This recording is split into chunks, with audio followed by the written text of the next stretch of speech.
Hello friends, कैसे हैं आप सब। नई कहानी सुनने से पहले धीरे से अपनी आंखें बंद करें और अपना ध्यान अपने हृदय पर लाएं और अपने हृदय में पूरे ब्रह्मांड के लिए, संसार के लिए अपार प्रेम को महसूस करें। और इस कहानी का नाम है दो घोड़े। दोस्तों, मेरे घर के आगे सड़क के ठीक सामने एक खेत है जहाँ दो घोड़े रहते हैं। दूर से देखने पर दोनों घोड़े एक जैसे प्रतीत होते हैं, लेकिन अगर हम उनके पास जाकर देखें तो हमें उनकी आंखों में देखकर आश्चर्य होगा कि उनमें से एक घोड़ा नेत्रहीन है। उसके मालिक ने उस घोड़े के दृष्टि न होने के बावजूद उसे कम नहीं समझा और उसके लिए एक अच्छा सा घर बनाया। ये अपने आप में ही एक अद्भुत बात है। अगर हम उनके पास खड़े होकर सुनेंगे तो हमें घंटी की आवाज भी सुनाई देगी। घंटी की ध्वनि के स्रोत के लिए चारों ओर देखने पर हम पाएंगे कि ये आवाज मैदान में खड़े उस दूसरे छोटे घोड़े की तरफ से आ रही है।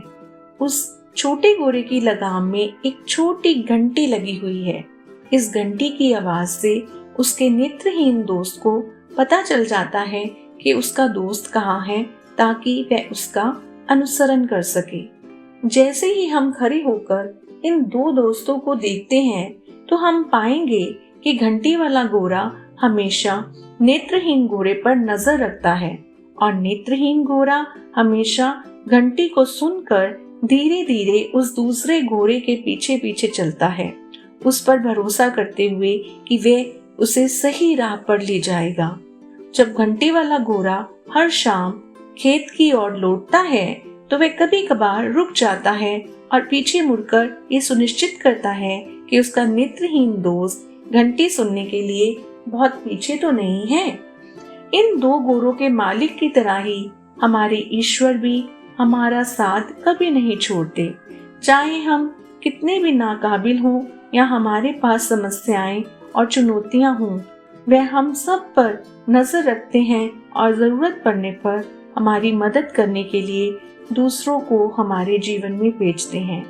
कभी कभी हम नेत्रहीन घोड़े की तरह होते हैं जो उन लोगों की घंटी से निर्देशित होते हैं जिन्हें भगवान ने हमारे जीवन में भेजा है।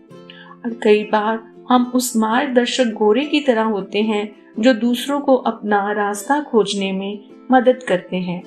अच्छे दोस्त भी ऐसे ही होते हैं। जरूरी नहीं कि वे हमेशा हमारी नजरों के सामने हो, लेकिन हम जानते हैं कि वे हमेशा हमारे साथ हैं। हमें भी अपने आसपास से मिल रही प्रेरणा की ओर सजग रहना चाहिए। एक दूसरे की घंटी सुनने के लिए तैयार रहना चाहिए।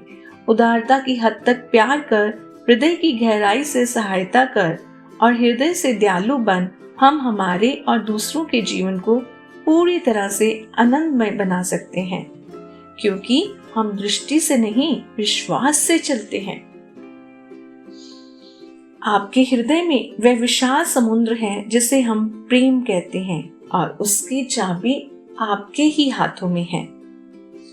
तो प्यारे दोस्तों, ये थी आज की कहानी। आशा करती हूँ आप सबको बहुत पसंद आई होगी और इस कहानी के बारे में आप अपनी राय कमेंट सेक्शन में जरूर लिखें और बच्चों को सुनाएं और बच्चों के साथ अच्छी शिक्षा ग्रहण करें। तो मिलते हैं अगले वीरवार को। तब तक बाय बाय। Thank you.